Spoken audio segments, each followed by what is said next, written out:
चलिए, हाय मैं सिकंदर है। चल आप लोग देख रहे हैं चलो ऑफिशियल 07। तो चलिए फटाफट जो भी नए हमारे चैनल को सब्सक्राइब करिए और हमसे जुड़िए, कि आने वाला हर भोजपुरी से हर ऐसा जुड़ा हुआ अपडेट आप तक पहुंचे आपके नोटिफिकेशन में।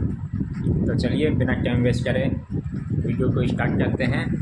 तो चलिए आज बात करते हैं भोजपुरी के पावर स्टार पवन सिंह और भोजपुरी के super duper music director Priyanshu Singh के बारे में। जी हाँ, क्योंकि प्रियांशु सिंह ने फेसबुक पे पोस्ट किया है कि फिर से आ रहे हैं भूकंप मचाने, तैयारी रहिए वही अपने पुराने स्टाइल में। जी हाँ, तो कहीं ना कहीं बहुत बड़ा कुछ धमाल करने वाले हैं फिर से इस बार पावर स्टार पवन सिंह, जो कि प्रियांशु सिंह ने ऐसा बहुत ही ताबड़तोड़ पोस्ट किया धमाकेदार, जिसको देख के लोग और जो भी ऑडियंस है और जो पवन सिंह के चाहने वाले फैंस हैं सारे बौखला गए हैं कि इस बार ऐसा क्या नया आएगा जो हम लोगों को देखने को मिलेगा।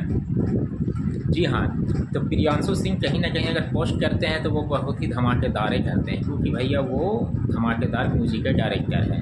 क्योंकि उनका कोई भी ऐसा म्यूज़िक नहीं है जो कि ट्रेंडिंग में नहीं किया है उनके म्यूज़िक पे गाना। जी हाँ, क्योंकि प्रियांशु सिंह अभी भोजपुरी के नंबर 1 म्यूज़िक डायरेक्टर माने जा रहे हैं। जी हाँ, जहाँ तक तो हमारा सोच है वो आप करके आप ज़रूर बताइएगा। मगर प्रियांशु सिंह अभी जो काम कर रहे हैं वो वाकई में काम कर रहे हैं, और सभी जो कर रहे हैं वो कर रहे हैं। मैं किसी का विवाद भी नहीं कर रहा हूँ, मगर प्रियांशु सिंह का काम अभी बेहद ही पसंद आ रहा है। क्योंकि वही नहीं, भोजपुरी के पावर स्टार पवन सिंह या ट्रेंडिंग स्टार खेसारी लाल यादव अभी प्रियांशु सिंह के साथ जुड़ के काम कर रहे हैं। जी हाँ, कहीं ना कहीं तो इसमें वजह है। वजह ये है कि काम बढ़िया है और कोई वजह नहीं है भैया। तो आप लोगों को बहुत जल्द पवन सिंह का भी कुछ अलग ही स्टाइल में लुक देखने को मिलेगा। हालांकि देख तो रहे हैं, मगर इस बार जिस टाइप से पोस्ट है प्रियांशु सिंह का, इसमें कुछ चौंका देने वाला पोस्ट है कि आखिर ऐसा क्या आएगा अपने पुराने स्टाइल में, क्या भूकंप मचेगा। तो वो अब आप लोग देखिएगा कि क्या स्टाइल है क्या नहीं है। क्योंकि जब इन्होंने पोस्ट किया तो कुछ ना कुछ तो भैया बात है ही। अब बात वो जो है वो सामने आएगा बहुत जल्द, आपको 2-4 दिन के अंदर में देखने को कुछ ना कुछ नया मिल जाएगा।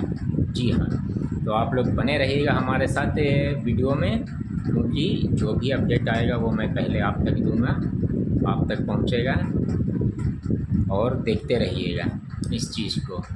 आज के लिए इतना ही था जो कि मैं वीडियो बनाया हूं आप लोगों के लिए। तो चलिए ठीक है, बाय। इसी के साथ वीडियो को हम समाप्त करते हैं, बाकी हम आपसे मिलते हैं अगला नेक्स्ट वीडियो में। आज के लिए ही इतना ही काफ़ी है। Okay bye.